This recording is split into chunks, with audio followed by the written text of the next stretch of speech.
and the redemption. Most of us have read that hundreds of times, and that's it, yeah. Everybody understood.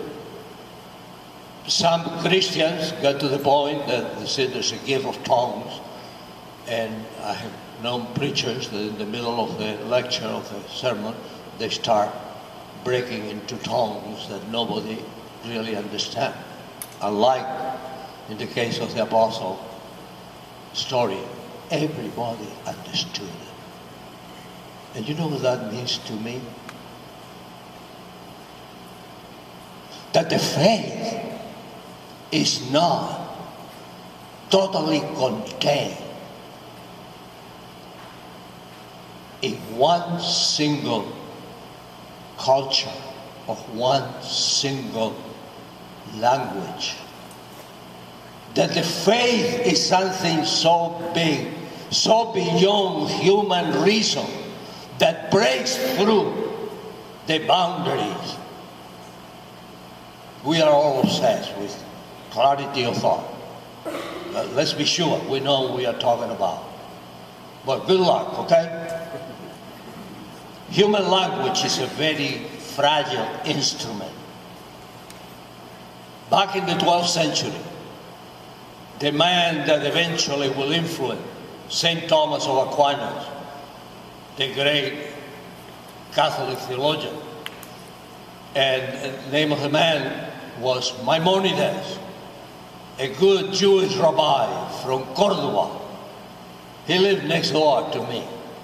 I'm from Seville, he's from Cordoba. In the Guide to the Perplexed, makes a statement that makes me feel chills down my spine even when I don't have a cold. Because Thomas of Aquinas will pick it up. And the statement is just one single tiny sentence. Everything that you can say or conceived with human concepts and human words, referring to God, even the concept of existence, are words. They are similar in pronunciation, similar in spelling, but totally different in content. Wow. Wow. I remember listening to a lecture from Paul Tillich at Harvard University many years ago. And he shocked all these undergraduate students. And I kept smiling because I said, stupid, go back to Maimonides. He began the lecture by saying, the proposition God exists and God doesn't exist could be both true depending on what you understand by existing. Wow. If you understand in the essence of the divine, existence as I understand it means, and that's the only way I can understand. I exist, this chair exists, this bottle exists. That existence of these things has nothing to do. Then Luis what? Then Luis get to the cliff and made the jump and say, I do believe. Do you think I'm exaggerating? Study your church history. When did we formulate the creed? At Nicaea. Centuries before the birth of Christ. Why didn't the Lord say, Peter, write it down, okay? This is the, I believe that all of you should be recited. Took them 300 years of wrestling, of growing, of doubting. If your faith doesn't give you, from time to time, a certain degree of anxiety, God help you. because maybe it's something else. As in Nicaea, that really clearly you had the definition of the divinity of Christ. When the people gathered outside the conclave, shouting, "Long live the Theotokos, the Mother of God." And of course, it's the Mother of Jesus, therefore Jesus is God. Isn't that incredible? And there it is. But it gets better. And I want to tell you the growth, because that growth is happening now. It's happening here. It's happening in Texas. It's happening at Holy Trinity. It takes another 200 years. By the end of the 6th century, in a little town,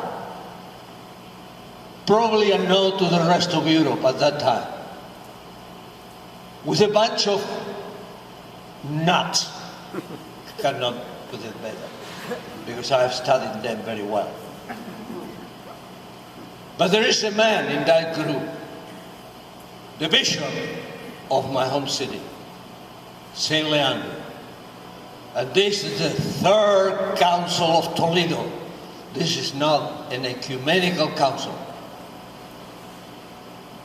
Rome doesn't even know that they're having the council. And if you study your history and your catechism, you know that this is the Third Council of Toledo under St. Leander. When the Visigoths converted to Catholicism from Arianism, that they had the nerve to add something to the Nicene Creed that wasn't there and have not been there for 5 centuries. And if you go to your bulletin, you will see that addition in your English translation of the Creed, and I want you to know that that was not in the Nicaea. And there's 2 words, filioque. Talking about the Spirit, remember? Don't forget what I have been talking about, the Spirit. Nicaea says that proceeds from the Father. And the Council of Toledo, under the guidance of the Spirit, added, and from the Son. And that's what you recite. And therefore don't tell me that those from the death of Christ and the resurrection of Christ until the Council of Toledo in the 6th century AD didn't have faith. Of course they did. But not full grown, not full blossom, not yet articulated in more specific ways. And the story doesn't end there. It goes on. I don't know if you remember when John Paul met the patriarch of the Eastern Church, separated from Rome. This is John Paul, our Saint John Paul. They knelt down and they recited together the Nicene Creed. And John Paul left out filioque. Why? Out of deference to my brothers in the faith. Out of conviction that the faith is not an Aristotelian logical thesis, that the faith is a living mystery. Was that an exception? No, Benedict had done the same thing with a different patriarch. They also recite the Creed, and Pope Benedict also, out of respect, left the filioque out of the recitation. The church grows. It's scary. There are so many of you that are young. But I'm an old guy. I'm scared. This changed too fast. and yet the Spirit is in control. I'm smiling because I have read a great deal about what's called the only American heresy in the Catholic Church. I don't know how many of you have heard about it. And I smiled because I knew most of the actors in the heresy. There was a group of laymen, very devout Catholics, like you and me.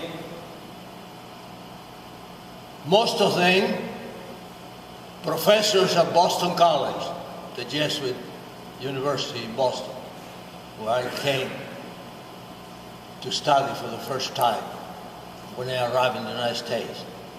And they clustered around a charismatic priest, Father Finney. And they became an exemplar to the rest of the Boston College Catholic community. This is what being a Catholic means. Yes and no. Because in their obsession of being chosen by God and be guided by the Spirit, they began defending publicly, passionately, fanatically the proposition that you and I have heard many times, and yes, is part of the tradition of the Church, namely the statement, extra ecclesiam nulla salus. What a beautiful thing. I knew that since I was a child. There is no salvation outside the church. And they began gathering converts, because you have to become a member of the Catholic Church to be saved. If not, it doesn't matter what you do. You cannot be saved for eternity. I never met Father Finney, but I met many times the man that said, "Hold it, put on the brakes." And the man was a simple Irish priest. And was a man that he said, "I'm not very intelligent, but I know what is in my heart." By the time I know him, he was Cardinal Cushing of Boston. Talk about a man of God. He said, "I have no dignity. I should not be wearing these robes. You know, I'm just a common guy. They have made me bishop, and of course, you all know, he used to tell us, I will never be a cardinal. Because to be a cardinal, you have to have certain dignity. And I have none." Well, the following year, after he made that statement, he was made a cardinal. And I remember the first time he celebrated the High Mass, coming through the middle aisle in those magnificent cardinal robes. And in the middle of the aisle, he turned around, opened his cape, and turned around and said, "Hey boys, how do you think about my Harvard colors?" The colors of the robe of the cardinal are the same at Harvard University. And eventually, he suspended Father Finney. And eventually, Pius XII excommunicated Father Finney. And everybody in the group that will not retract. What happened here? What is it? They were interpreting extra ecclesia nulla salum almost in an Aristotelian, logical fashion. Instead of dealing with that as a mystery, at the point of Cushing, at the point of Pius XII, yes, it's part of the faith, but don't you ever dare to say that unless you are baptized and a living member of the Roman Catholic Church, you cannot go to heaven. Yes, there is salvation. But yes, in a mysterious way, these people are in tune with the Spirit. If not,